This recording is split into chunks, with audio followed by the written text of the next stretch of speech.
Bonjour à toutes et à tous, bienvenue dans cette édition de C'est Actu, votre rendez-vous de l'information.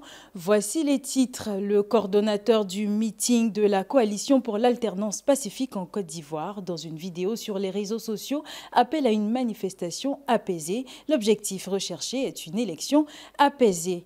À un mois de son deuxième congrès ordinaire, le parti présidentiel a désigné Patrick Achi pour présider les travaux prévus les 21 et 22 juin prochains.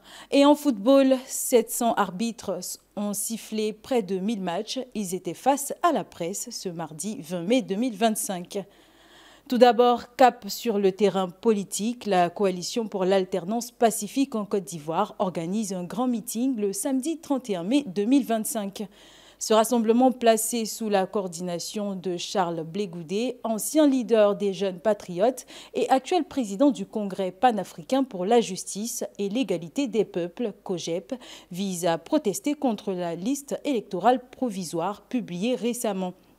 Lors d'une déclaration faite sur les réseaux sociaux, ce mardi 20 mai, Charles Blé Goudé a lancé un appel à la mobilisation de tous les militants et sympathisants de l'opposition pour participer massivement à cette manifestation. L'objectif, réclamer la réinscription des leaders politiques radiés de la liste électorale.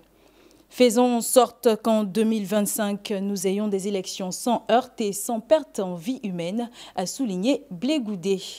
Le CAPCI, plateforme regroupant plusieurs partis de l'opposition, conteste la crédibilité de cette liste électorale ainsi que l'impartialité de la Commission électorale indépendante, CEI, organe chargé de l'organisation des élections. Pendant que l'opposition s'organise pour manifester, le parti au pouvoir affine sa stratégie. À un mois de son deuxième congrès ordinaire, le Rassemblement des Oufouettistes pour la démocratie et la paix, RHDP, a désigné Patrick Achi pour présider les travaux prévus les 21 et 22 juin prochains.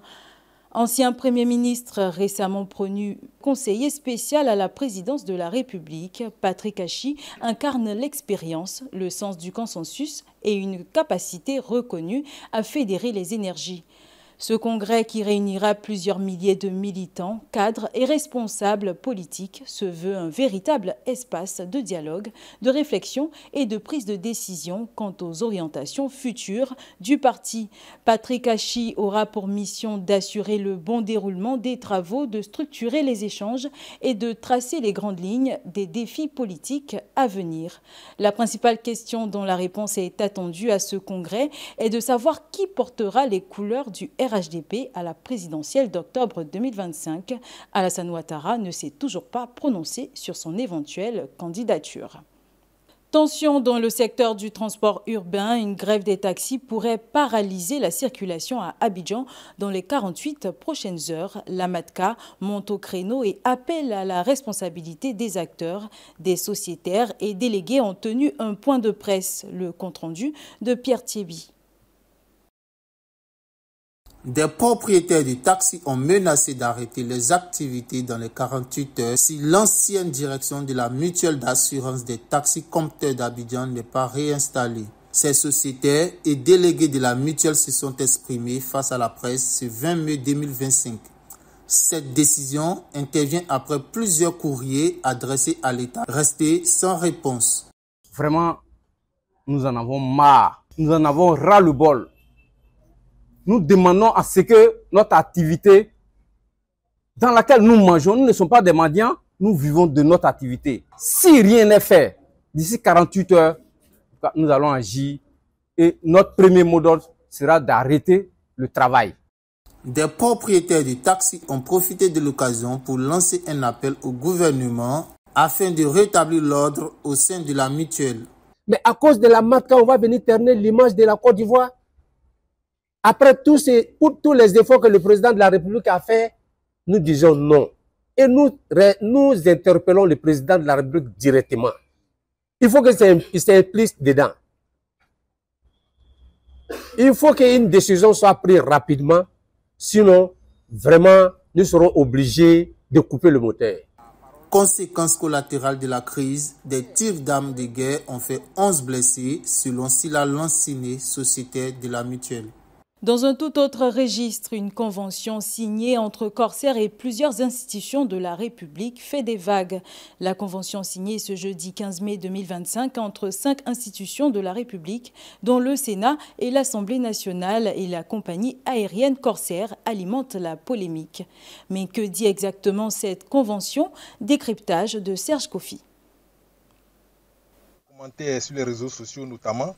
Cette convention devrait non seulement accorder aux officiels ivoiriens une réduction des tarifs aériens, mais en plus faciliter leur accès à des soins à l'hôpital américain de Paris. Entre interprétation tendancieuse, récupération politique, condamnation et soutien assumé, chacun y va de son analyse sur cette convention. Selon les arguments régulièrement évoqués, cet accord est à la fois une faute politique, morale et économique. Mais les institutions contactées précisent qu'aucune obligation ne les lie à la compagnie Corsair et qu'elles se tourneront vers Air Côte d'Ivoire quand la ligne vers la France sera effective. Et puis dans l'actualité sportive, la commission des arbitres de la Fédération ivoirienne de football a fait son bilan ce mardi à l'occasion d'une conférence de presse tenue à Abidjan. Le compte-rendu de ce rendez-vous avec Mesmer Yao. Cette rencontre avait pour objectif de dresser le bilan de la saison écoulée et de présenter les avancées ainsi que les perspectives pour l'année à venir. Dans son intervention, le président de la commission des arbitres, Bonaventure Kalou, a mis en lumière les acquis obtenus au cours de la saison, soulignant les efforts déployés pour améliorer la qualité de l'arbitrage ivoirien. On a pu mettre sur pied ce qu'on a eu comme avancée pour les arbitres, le matériel didactique qu'on a pu obtenir pour qu'ils soient performants, tous les stages que la FIFA nous demande de faire, qu'on a réussi à faire. Et notre fierté, ce sont ces arbitres-là qui officient, ces arbitres ivoiriens-là qui font des finales de Coupe d'Afrique. Interrogé sur les manquements arbitraux constatés durant la saison, le président Kalou a apporté des explications, reconnaissant les défis rencontrés, tout en rassurant sur les mesures prises pour corriger ces insuffisances. 270 matchs. Il y a quelques matchs où il y a eu des plaintes. Il y en a quelques-uns aussi où il y a eu des erreurs manifestes. On a sévi.